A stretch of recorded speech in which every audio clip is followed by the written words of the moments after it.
What is up, you guys? Welcome to a new video in which I will show you how windsurfing competitions work and what you need to compete, and show you some real world scenario from my most recent national competition.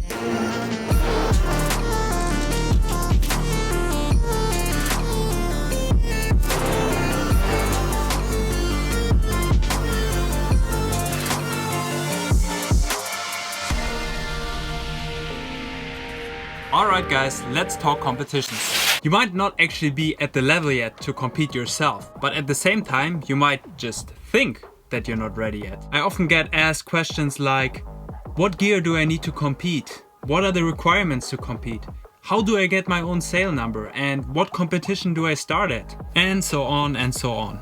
That's why in this video I want to shed some light and tell you some details about windsurfing competitions you might not know yet.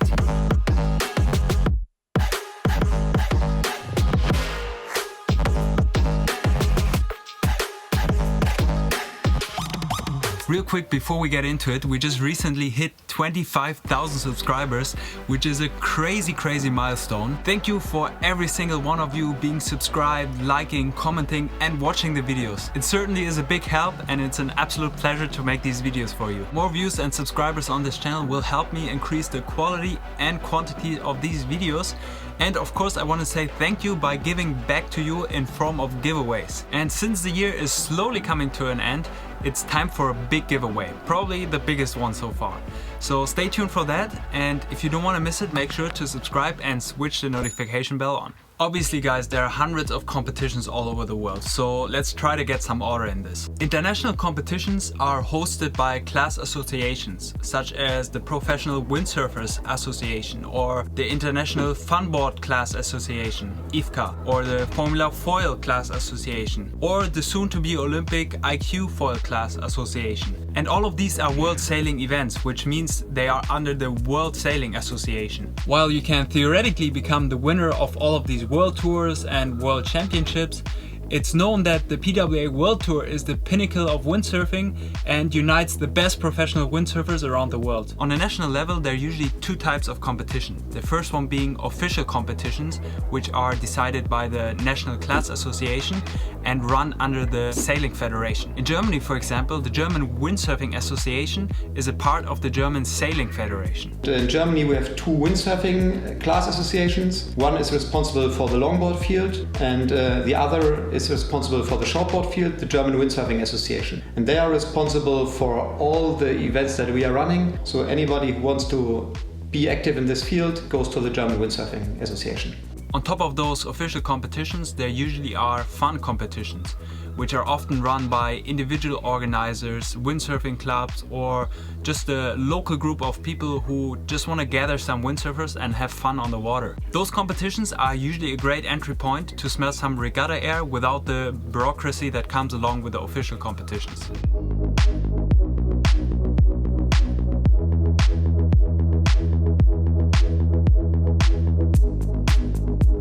Okay, so we just had the inscription and the skippers meeting, and I'm about to get my gear ready. During the inscription, basically what happens is that I'm putting my name down, I'm letting them know what kind of disciplines I'm starting in. In every official competition we have a race director. The race director is here to set the course, letting us know the starting times and hold the skippers meeting. During the skippers meeting he explains what the plan for the day is and what the course will look like, etc. And then that race director has a race crew, and that race crew is basically here to execute what the race director's plan is. They're also here to take care of the rescues in case somebody breaks their gear or gets injured, etc. They put out the course and make sure everybody rounds the mark. And then on top of that you have the judge, who's basically a representative from the federation, the Sailing Federation, and he takes care that everything is run properly, run by the rules, and he will also handle the protests if there are any. And now the wind is supposed to pick up any minute and I'm gonna get my gear ready.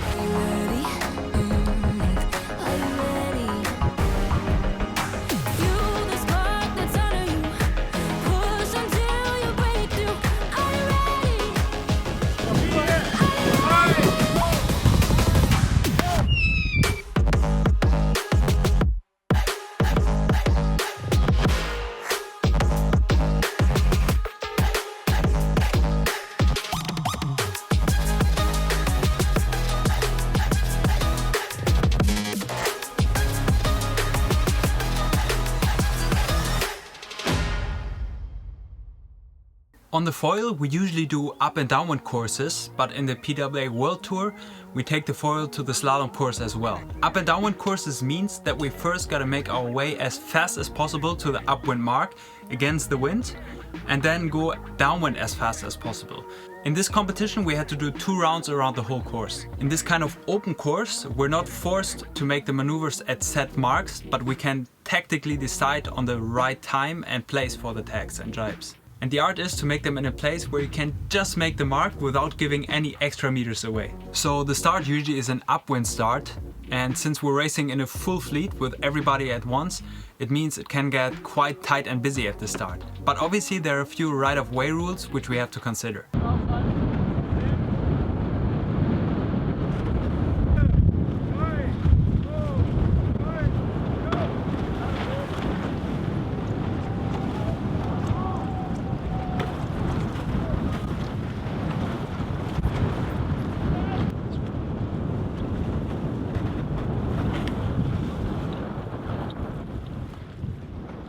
So we're just done with the first 2 races and I'm sitting in my car warming up a little bit for the next race.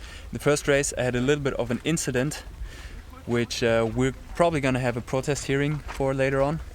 And yeah, now we're switching to the slalom discipline. And actually I have a little damage in my board from that incident and I'm gonna show you, and then we'll see how the protest goes later on. So this is from the crash that I just had. I just fixed it with aluminum tape. Just to seal it for now, and then here I have a little bit of paint. So yeah, that was a little bit of a fail, that first race. Before we are switching to the slalom discipline, I just had my protest hearing, and basically what happens in a protest hearing is both of the parties show what happened, and then there's a committee that decides on who's in the right, basically based on the rule book we have in this specific discipline. And in this case I was in the right because the opponent, Vincent, he crashed into me. He didn't hold his direction, I kept my direction straight. Yes, I was overtaking him, but I kept clear and he made a move, crashed into me, and yeah, basically that's why I won. So he was disqualified, which is a shame. I'm not a big fan of protests. He shouted protest in the race, which is what you have to do in order to claim the protest, and when I hear somebody shout protest, I do the same, but I never really initiated. So yeah, I went through with it, and kind of a shame he got disqualified, so we might not get a discard in this discipline, foiling, so yeah, that would be a shame. But now we are switching to slalom.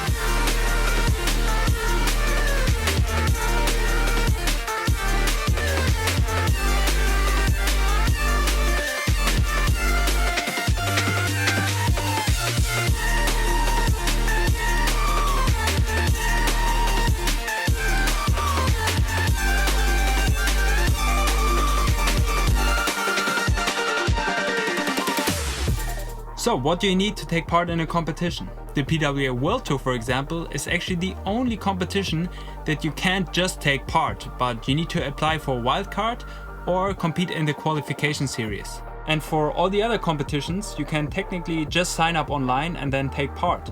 For official competitions, however, you do need a membership with a windsurfing or sailing club, and you need a sail number with the National Class Association.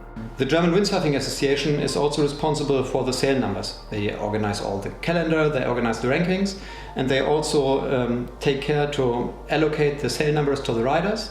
There's a sail number registration system, and riders can apply to get a sail number. In Germany you can get, for example, any number that is available, but you need to keep in mind that this is only a permission to use that number. They will not send you that number. You will still have to go to a print shop and get your sail number as a sticker so you can put it in your sail. If then they want to register for an event, they go to the website of the German Windsurf Cup, which is windsurfcup.de, and there they can register.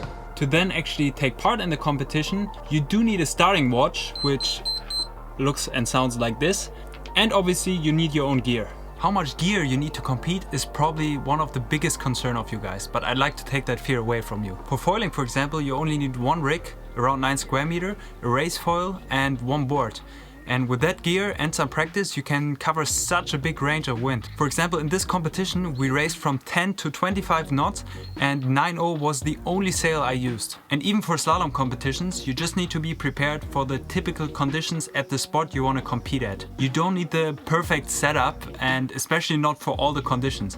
When I started competing at the German Windsurf Cup, I started with one board and 2 sails. Back then I was around 70 kilograms and I had a 7.8 and a 6.4 along with a 110 liter board, which I used for a whole season, and I was even able to make my first finals in these German national competitions. Guys, what I'm trying to say is you don't need to be equipped like a pro. The most basic setup will do even for slalom competitions. Hey guys, look who's here again. Just in the last video you saw this guy, and now he's preparing his GoPro. What sail size did you rig? 7.482. I think Okay. that should be fine. I rigged the 7.4 and I didn't rig a second sail. Normally you're supposed to rig a couple of sails to be prepared, but I live close by and I kind of know the spot. The wind is supposed to drop, so I don't think I need smaller.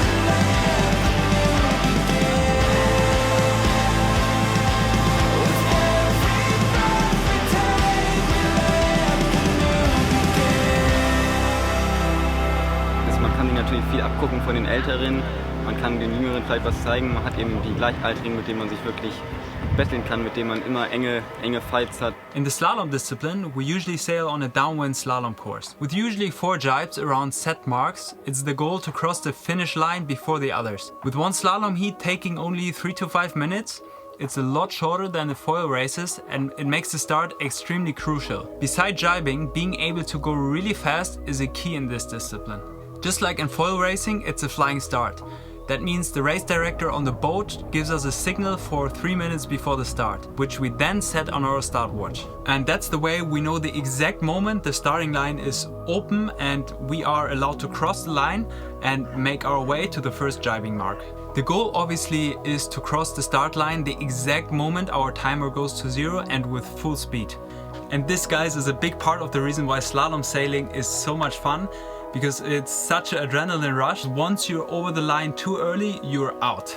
In slalom we run an elimination system, which is a bit similar to a football world championship. 8 to 10 racers sail against each other in so-called heats, and the better half advances into the next round or heat. The same thing repeats until you're left with the top 8 to 10 sailors in the A final. But even if you can't make it to the A final, you still get to fight out your position in the B, C, D and so forth final.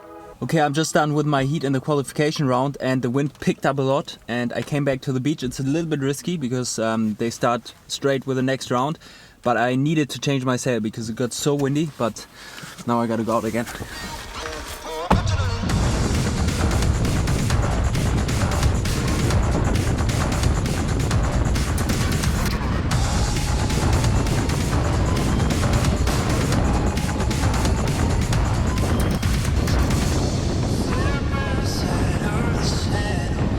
In case you were unlucky and the gear broke or something went extremely wrong, there are the so-called discards.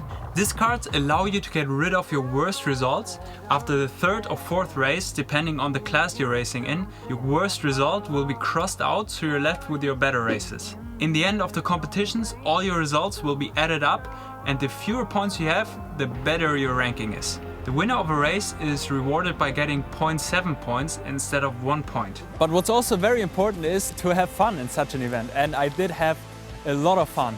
I really kind of reached my goals. I wanted to be on the podium, and ever since I have more of a purpose beside competing, which is creating videos for you guys. Yeah, I have much more fun competing, but at the same time I still get that competitiveness, and I really like what we have going on right now. So pretty happy with that, pretty happy with the results. Super cool event, and I hope you learned a little bit in this video. If you liked it, make sure to leave a like under the video. Let me know in the comments what you thought about it. And if you're new here, of course, subscribe. And I would say, I see you in the next one. Two more things, guys. If you want to get yourself one of those fluffy Surla towel hoodies for before and after your session, you can still do that on surla.eu.